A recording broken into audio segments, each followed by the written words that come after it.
Estamos de volta para finalmente finalizarmos o nosso curso Visão Panorâmica da Bíblia. E hoje nós vamos estudar o livro de Apocalipse, que de longe é o livro mais complexo da Bíblia, né? Comparado a ele só mesmo no Antigo Testamento, o livro de Daniel. Mas ainda assim, eu considero que o livro de Apocalipse é bem mais complexo e, assim como o de Daniel, há muitas e muitas coisas ainda a se cumprirem no futuro, não é? E em se tratando de futuro, nós não temos certezas concretas e completas como nós temos, por exemplo, acerca do Império da Babilônia, do Império Medo-Persa, do Império Grego, do Império Romano, porque Daniel havia profetizado sobre esses impérios e a história evidenciou acerca do cumprimento dessas profecias.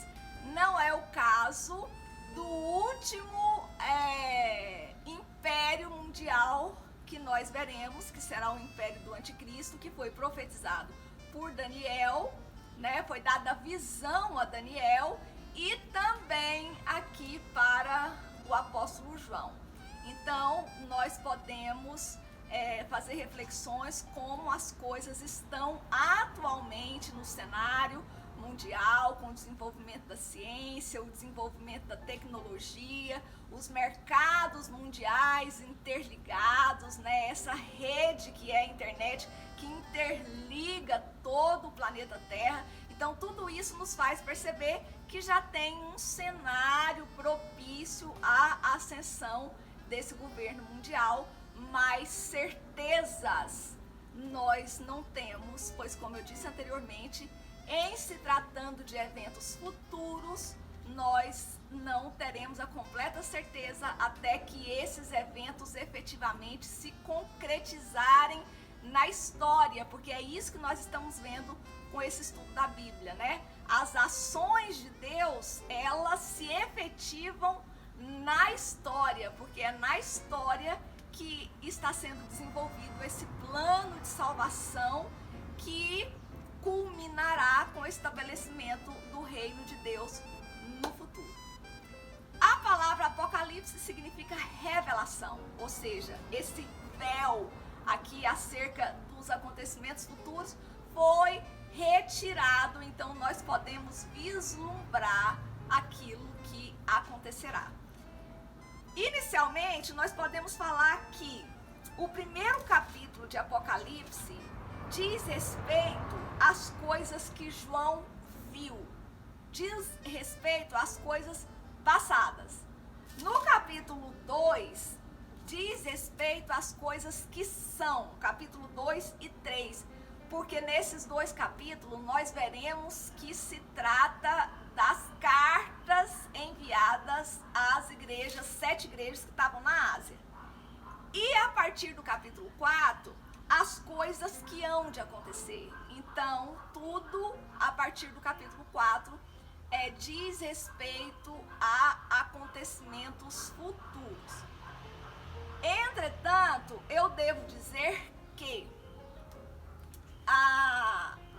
as cartas que foram escritas às 7 igrejas, elas eram cartas para as igrejas daquele momento, né, vivenciado por João, mas também elas são proféticas. Então, diz respeito a momentos distintos da igreja do Senhor Jesus, de uma forma geral, ao longo da história. Então, Apocalipse se trata, no que diz respeito ao conteúdo, se trata de uma revelação divina, porque assim como foi uma revelação divina sobre o início do mundo e do homem, jamais nós poderíamos saber como todas as coisas vieram a surgir se não fosse a revelação de Deus. Da mesma forma, nós não poderíamos saber jamais qual seria o destino da humanidade se não tivesse sido revelado para nós. Então, no que diz respeito ao conteúdo, é uma revelação divina. No que diz respeito à mensagem, é uma profecia. E são essas profecias que vão nos permitir conhecer o desdobramento das histórias daqui para frente até chegar à eternidade, que é isso que o livro de Apocalipse relata, com exceção do arrebatamento. O Apocalipse não fala de arrebatamento, não é? E no que diz respeito às 7 cartas, esse livro é uma epístola também, porque foi escrita para 7 igrejas que estavam na Ásia. É uma revelação de Jesus que foi comunicada a João por meio de anjos e visões que ele teve enquanto estava preso na ilha de Patmos, no momento de grande perseguição da igreja. O imperador da época era Domiciano, imperador romano. Nesse período, o João estava preso lá justamente por conta de perseguição, por conta da mensagem que ele estava pregando. E nesse tempo, os crentes vivenciaram o fato de um imperador, que naquele momento era mundial, porque o Império Romano era o maior império da época. Esse imperador, ele desejava ser tratado como Senhor e Deus.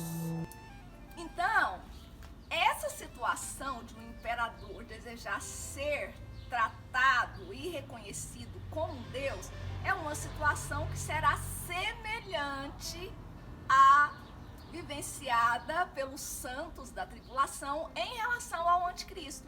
Ele simplesmente vai querer ser reverenciado como Deus, porque esse sempre foi o desejo de Satanás, não é? Que é aquele que vai realmente levantar esse anticristo, que não é um monstro, não é um dragão. O dragão é a figura simbólica de Satanás, e o anticristo é a besta que sobe do mar. Depois eu vou ter certeza que eu sempre confundo o que sobe do mar e da terra, mas me parece que ele sobe do mar. Então essa besta é um líder político, né? E o outro é um líder mais religioso, ou seja, um falso profeta. Por isso que nós vemos desde o tempo de Paulo ele combatendo contra falsos ensinamentos, Judas também, João também, e nós vamos ver que a tendência é aumentar esses falsos ensinamentos e aumentar o número de pessoas que creem em falsos ensinamentos. E é dentro desse contexto de crença em falsos ensinamentos que não são cristãos, é que o anticristo vai ser adorado, porque ele vai ter o apoio de um grande falso profeta, né, de um líder religioso que dará apoio para ele, mas que é alguém que professa mentiras de Satanás, não é? Então, o propósito desse livro, então, nós podemos dizer que é um propósito tríplice, né? Ele queria corrigir os desvios do padrão bíblico lá das 7 igrejas. Nós vamos ver que tem momentos duros de correção, né? Aquelas igrejas, por causa da perseguição feita por Domiciano, né? O imperador romano. Esse livro tem o desejo de fortalecer os irmãos na fé e de dizerem para eles ficarem firmes e perseverantes. Por isso já mostra todo o desenrolar da história, que aqueles que perseverarem até o fim receberão a coroa, né? E também é esse livro que mostra para nós a revelação desse terrível conflito que é travado, né, ao longo da história da humanidade entre Deus e Satanás, mas nós precisamos entender que Deus é o soberano, é o todo-poderoso. Ninguém é igual a Ele. Então, todos os propósitos de Satanás são desenvolvidos aqui nessa história humana, mas acima dessa história, Deus tem o controle e nunca perdeu o domínio para o estabelecimento do reino dele, né? Então, mas a batalha final, travadíssima, será nos últimos 7 anos que precede, aliás, assim, mais especificamente nos últimos 3 anos e meio, né?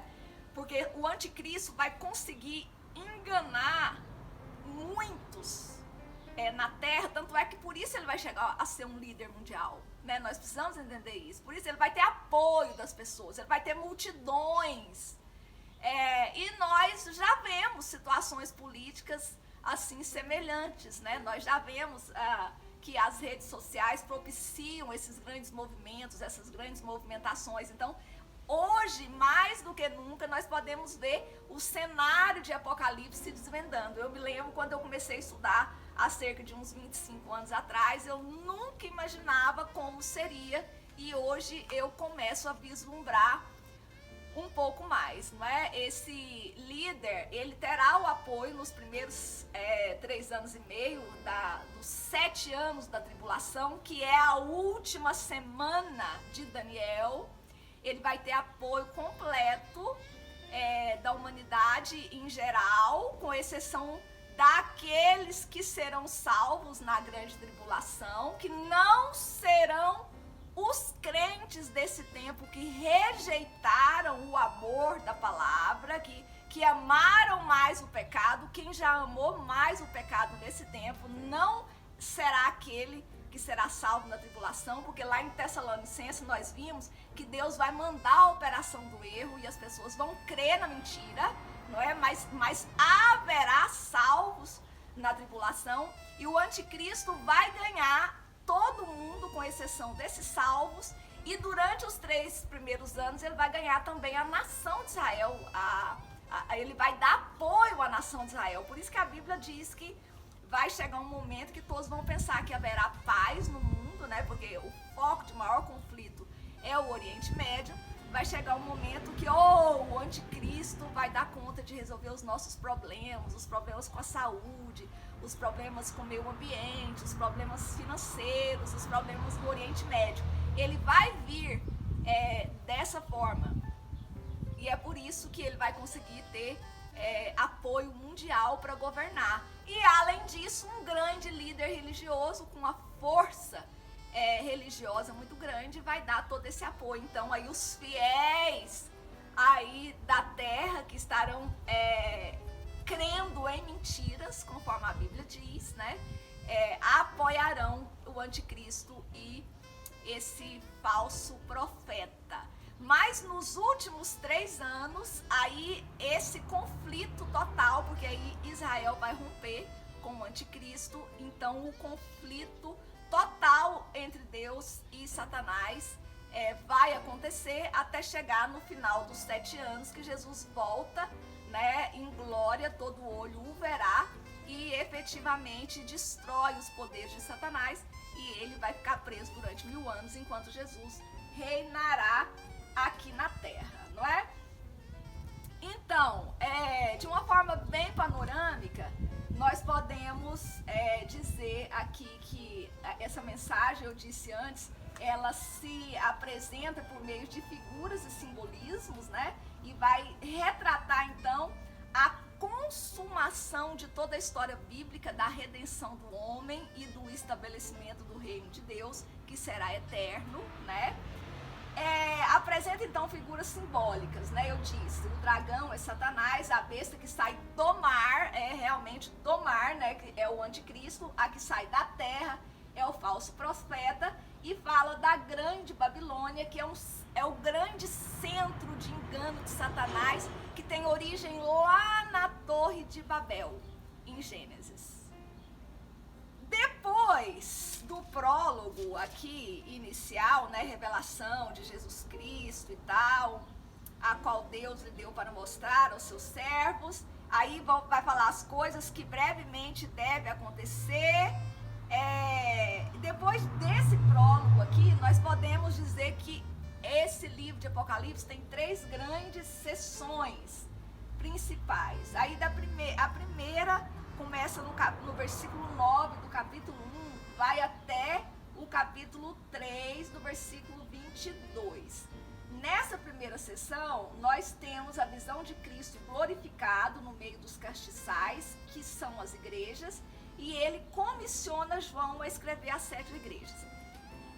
A visão é panorâmica, mas nessa visão, eu quero já te dar uma chave, assim, que nós compreendemos a Bíblia. Nós não podemos inventar. A Bíblia explica ela mesma, né?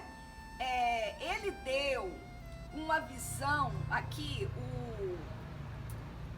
Jesus deu aqui uma visão para eles, para João. Aí ele diz assim, ó: vi 7 castiçais de ouro, e no meio dos 7 castiçais, um semelhante ao Filho do Homem. Isso está lá no versículo 12 do capítulo 1 e 13.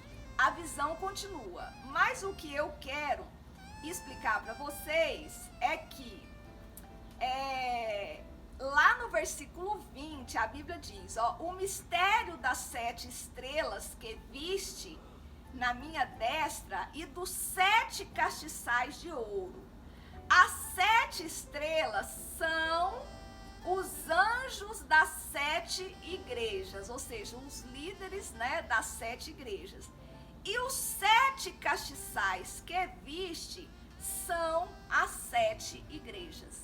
Então, o que significa os castiçais aqui dentro de Apocalipse? Significa igrejas. Por que eu sei que é igreja? Porque a Bíblia não falou. Se ela não tivesse falado, eu não saberia, não é? E aqui, quando Jesus fala para ele, né? Escreve, pois, as coisas que tens visto, e as que são, e as que depois dessas hão de acontecer, não é? Então, aquela primeira divisão que eu falei para vocês, ele viu essa visão que ele deu, depois ele falou das coisas que são, que se refere às igrejas, e depois das coisas que hão acontecer ao longo de um grande futuro, né? A segunda sessão começa no capítulo 4, que diz respeito às coisas, então, que hão de acontecer. Essa sessão aqui são visões de coisas que acontecem no céu e na terra. Concernente ao papel de Jesus no desfecho da história, né? A história que nós vivenciamos, essa história da humanidade, ela tem fim. A história da humanidade tem fim, sim, por mais incrível que possa parecer. Essa contagem sucessiva do tempo de calendário vai ter fim. Nós vamos entrar na eternidade. Esse é a grande maravilha da revelação de Deus, não é? E de qualquer forma nós viveremos a eternidade. A questão é como nós viveremos, no reino de Deus ou preso com Satanás para sempre num tormento eterno, não é? Então, lá no capítulo 5 vai falar de um rolo que está selado. Vocês devem se lembrar que Deus fala para Daniel ao final do livro, para ele fechar aquela revelação, selar, porque aquela visão é para o fim dos dias. Aqui em Apocalipse é o momento de abrir esse selo. E aqui não tem ninguém capaz de abrir esse selo, a não ser Jesus Cristo. Ele é quem abre esse selo, está lá no capítulo 6, e depois lá no capítulo 5, né, quando o livro é aberto ainda no capítulo 5, no capítulo 6 as visões de João passam a acontecer na terra, e no capítulo 6 é o capítulo que oficialmente começa a grande tribulação.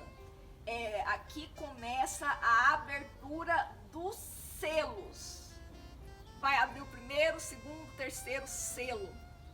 Lá no sexto selo vai começar a vir a ira de Deus realmente sobre a terra. O livro de Apocalipse tem alguns capítulos que nós podemos chamar de parentético, ou seja, ele é um parêntese na sequência dos acontecimentos, né? Então são capítulos que cortam a sequência narrativa do que João estava vendo. Lá no capítulo 7, então, tem um evento parentético, que é esse dos 144 mil selados, que na verdade é uma das coisas misteriosas da Bíblia, não é? No certo é que nós não sabemos exatamente bem do que se trata esses 144 mil. Então, se a Bíblia não me diz exatamente quem são essas pessoas, eu não levanto conjecturas, né? Mas tem estudiosos que levantam, mas o fato é que a Bíblia não deixa claríssimo, né? E também fala da recompensa dos santos no céu. Lá no capítulo 8 e 9 vai ter a abertura do sétimo selo e outra série de julgamentos. Então, depois da abertura dos selos, vai vir as trombetas. E depois das trombetas, as taças, não é? Esse período da grande tribulação vai ter essa sequência de acontecimentos que nós não sabemos a sequência exata, mas nós sabemos que tem crises financeiras, nós sabemos que tem crises na saúde, nós sabemos que tem crises ambientais. E nós sabemos que todas essas crises já têm sido vivenciadas por nós. Vocês sabem que todos já estão falando do colapso do planeta Terra, que ele não vai suportar por conta da quantidade de poluição, etc. Isso já é fato e a Bíblia realmente revela para nós. Por mais que nós que amamos a Deus, cuidemos do planeta, queremos que ele permaneça lindo, maravilhoso, mas o homem, por conta do desenfreio dele, de ambição, ganância pelo dinheiro, realmente vai levar o planeta à destruição, e a destruição do planeta já vai fazer parte da ira de Deus derramada sobre os homens aqui na Terra, não é? E na última trombeta vai aparecer um outro evento parentético aqui que ocorre entre a sexta e a última trombeta, que é o livro pequeno, né, que aparece no João, e duas testemunhas, que também é outra coisa que o que nós sabemos é que Deus terá duas testemunhas que serão mortas em Jerusalém e a terra toda verá, né? Como eu disse, há 20 anos atrás eu ficava inquieta para saber como que alguém pode morrer em Jerusalém e o mundo inteiro vê. Hoje eu tenho certeza como que isso acontece, não é? Porque nós sabemos aí que os acontecimentos são transmitidos online e o mundo inteiro vê. Então veja bem que a ciência está se multiplicando conforme Daniel disse, e o futuro então vai sendo revelado para nós, não é? Mas nós sabemos disso das testemunhas. Quem elas são exatamente, a Bíblia não fala. Alguns levantam conjecturas, eu prefiro ficar com a orientação que Deus dá. O que é revelado, está lá em Deuteronômio, 29, algumas coisas que são reveladas são para nós, mas as encobertas são para Deus, não é? Então, eu prefiro esse conselho bíblico aí. A sétima trombeta, quando ela tocar, então nós vamos ver uma visão já antecipada dessa consumação do fim dessa história.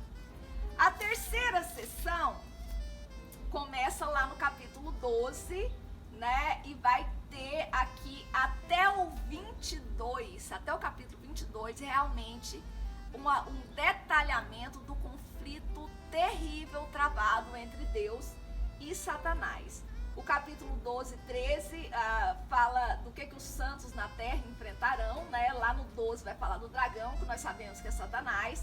A besta vai fazer uma descrição dela do 13, do 1 ao 10, que sai do mar, e a besta que sai da terra, que nós já sabemos que é o falso profeta. capítulo 13, do 11 ao 18. Os capítulos 14 e 15 vão falar de visões para reafirmar aos santos da tribulação que eles podem ficar firmes e perseverantes, que realmente a justiça de Deus vai ser estabelecida e falta pouco tempo.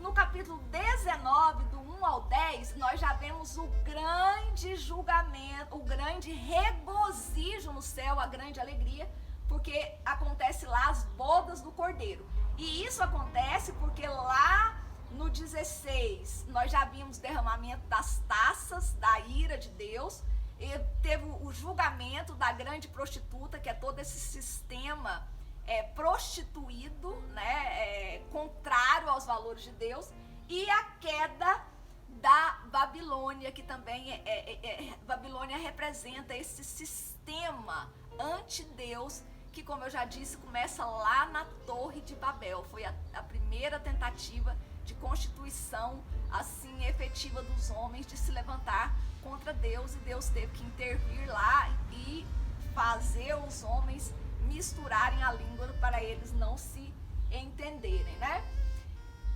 E depois, com essas bodas aí do Cordeiro, a gente já vê que acontece a derrota final de Satanás. Ele é preso por 1000 anos, está lá no capítulo 20, do 1 ao 6. Durante o milênio, Cristo então vai reinar aqui na terra.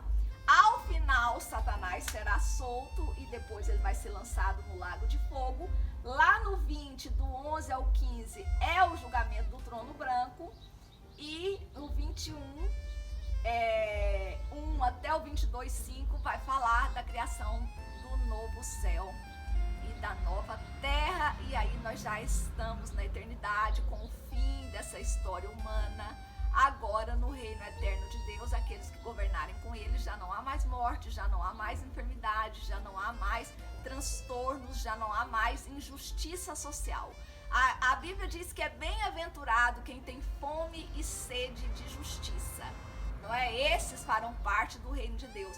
Mas saiba que, por mais que nós vamos fazer tudo que nós podemos para que haja justiça social nesta terra, só haverá mesmo durante o reino de Deus, não é? Para terminar, eu gostaria só de destacar algumas coisinhas. Aqui, nas cartas, né, que João escreveu aqui para as igrejas, eu quero ler aqui o que ele escreveu para a carta de Esmirna. Eu sei as tuas obras e tribulação e pobreza, mas tu és rico. E a blasfêmia dos que se dizem judeus e não o são, mas são a sinagoga de Satanás. Aqui ele estava falando com uma igreja e disse que dentro dessa igreja tinha pessoas que se diziam judias, mas não eram, mas ao contrário, era a sinagoga de Satanás. Então, vocês observam essa operação de Satanás dentro das igrejas, conforme aqui as cartas, né? Aqui na carta de Pérgamo, ele diz assim, eu sei as tuas obras e onde habita, que é onde está o trono de Satanás, e retens o meu nome e não negaste a minha fé. Ainda nos dias de Antipas, minha fiel testemunha, o qual formou entre vós, ou seja, entre vós na igreja de Pérgamo, onde Satanás habita. Então, quando nós vamos estudando e lendo a Bíblia, nós vamos entendendo que Satanás, ele realmente se levanta contra Deus. Ele não persegue mais aqui no Ocidente, pelo menos, né? Nós sabemos que tem perseguições contra os cristãos em países principalmente do Oriente, mas no Ocidente nós já não vivenciamos esse tipo de perseguição que quer destruir, matar o nosso corpo físico. Ele entendeu que enganando, né, como Balaão, aqui tem a citação, olha, mais umas poucas coisas tenho contra ti, porque tens lá os que seguem a doutrina de Balaão, aquela doutrina do engano, né, daquela parceria que há com o mundo. Mas eu gostaria também de ler aqui o que ele escreveu à igreja de Filadélfia, não é? Olha, como guardaste a palavra da minha paciência, também eu te guardarei da hora da tentação que há de vir sobre todo mundo para tentar os que habitam na terra, né? Então, aqueles que são fiéis a Deus, de um jeito ou de outro, eles serão guardados no momento da maior tentação que haverá sobre o mundo, né? A grande tribulação é o período final de juízo de Deus com toda a humanidade que se levantou contra Deus. Se nós não nos levantamos contra Deus, ao contrário, nós nascemos de novo, estamos vivendo uma vida regenerada, estamos em Cristo. Qual é o motivo dele tratar conosco com ira na grande tribulação? Então, eu creio que de uma forma ou de outra eu estarei com ele, não é? Se ele não voltar para arrebatar a igreja,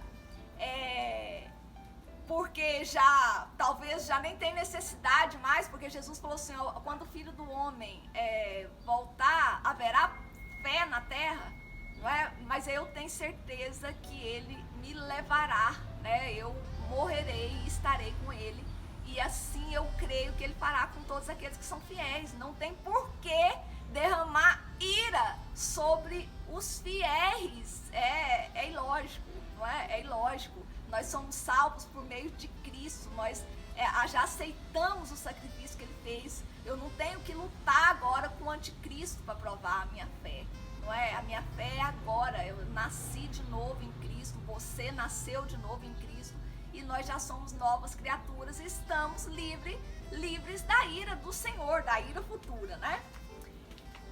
Não lerei nada aqui do momento da grande tribulação, porque os textos são complexos, né? E a visão é panorâmica. Mas eu quero terminar com a visão, né, da santa cidade, a Nova Jerusalém, que descia do céu, lá no capítulo 21, né? Então, essa Jerusalém descia do céu, né? E João teve toda uma visão dela, de como ela era, os muros aqui, como eram as portas e tal. Eu quero ler só alguns versículos. E a fábrica do seu muro era de jaspe, e a cidade de ouro puro, semelhante a vidro. E os fundamentos do muro da cidade estavam adornados de toda pedra preciosa. O primeiro fundamento era de jaspe, o segundo safira, o terceiro calcedônia, o quarto esmeralda, o quinto sardônica e segue, né? E as 12 portas eram de pérolas, cada uma das portas era uma pérola, e a praça da cidade de ouro puro como vidro transparente. Você consegue imaginar uma cidade linda dessa? Você consegue imaginar uma cidade cuja praça é de ouro, não é? E como vidro transparente, e aqui diz que nela não viu templo, porque o seu templo é o Senhor, Deus Todo-Poderoso e o Cordeiro. E diz que a cidade não necessita de sol nem de lua para que nela resplandeçam, porque a glória de Deus a tem alumiado, e o Cordeiro é a sua lâmpada, e as nações andarão à sua luz, e os reis da terra trarão para ela a sua honra e glória, não é? Então essa cidade santa de Jerusalém, aqui a Bíblia diz que as nações andarão à sua luz, não é? Então nós entendemos que o centro de governo dessa nova criação de Deus vai ser Jerusalém, a Jerusalém Santa, né? É a cidade que a Bíblia diz que Deus escolheu para morar, para fazer morada, né? E lá não entra coisa alguma que contamine, cometa abominação e mentira, mas só os que estão inscritos no livro da vida. Nós precisamos que o nosso nome esteja escrito no livro da vida, né? e o espírito e a esposa dizem: vem, e quem ouve diga: vem, e quem tem sede venha, e quem quiser tome de graça da água da vida. Então, esse é o final da nossa história. Com esse final de história, não há motivo para inquietação, não há motivo para desespero, para depressão, porque nós sabemos que o nosso futuro é em Cristo Jesus, com o Espírito Santo nos regenerando e fazendo de nós novas criaturas. O nosso futuro é simplesmente magnífico, porque o nosso futuro é viver eternamente na Jerusalém Celestial. Se eu não me encontrar com você aqui, eu espero você na Jerusalém Celestial. Até lá!